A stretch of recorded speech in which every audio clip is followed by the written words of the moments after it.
Chapitre complexe. Résoudre une équation dans l'ensemble des complexes.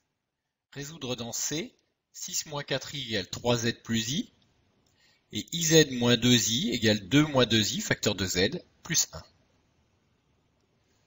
Pour la première donc, qui est une équation de base, il faut isoler z qui est l'inconnu. On va donc écrire que 3z est égal à 6 moins 4i moins i, donc 6 moins 5i. On a donc z égale 6 moins 5i sur 3, qui est l'ensemble de solutions.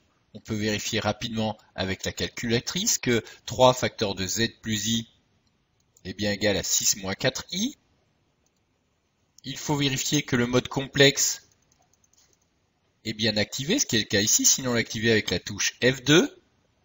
Ensuite, on calcule donc 3 facteurs de 6 moins 5i que l'on obtient avec la touche option, puis complexe,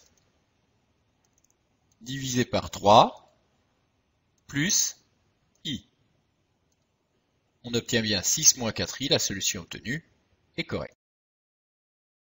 Deuxième équation, on procède exactement de la même façon que dans R. On va d'abord développer ici le membre de droite, puis ensuite isoler z comme précédemment.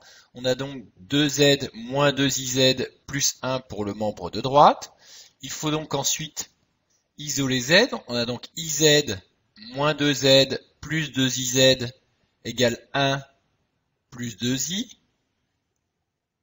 Pour pouvoir donc isoler z, il faut factoriser l'inconnu z dans le membre de gauche.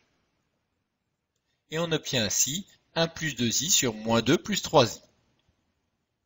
On peut écrire la solution sous forme algébrique. Il faut alors multiplier par le conjugué du dénominateur au numérateur et au dénominateur, voir la vidéo forme algébrique d'un quotient. On a donc au dénominateur a au carré plus b au carré, et puis il suffit de développer le numérateur, moins 2, moins 3i, moins 4i, moins 6, i au carré. I au carré égale moins 1, et on obtient donc la solution sous forme algébrique 4 moins 7i sur 13. Là encore, on peut vérifier que cette solution est correcte en calculant iz moins 2i et d'une part et 2 moins 2iz plus 1 d'autre part, avec z égale 4 moins 7i sur 13.